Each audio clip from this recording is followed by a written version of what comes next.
Kdyby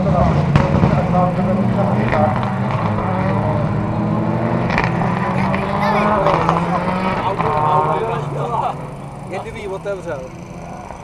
Si myslím, že tak by skočil až v tom dolíku.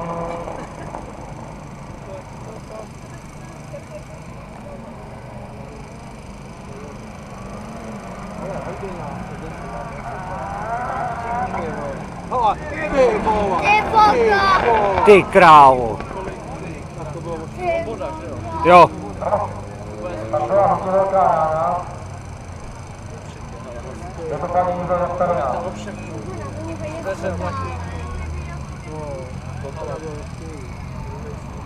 No a jestliže platí, které říkali, pokud jsem byl červené, to vypadá na svou místě breta.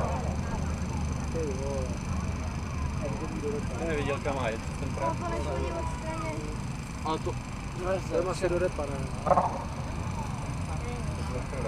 Takže nakonec pravděpodobně Martin Svoboda.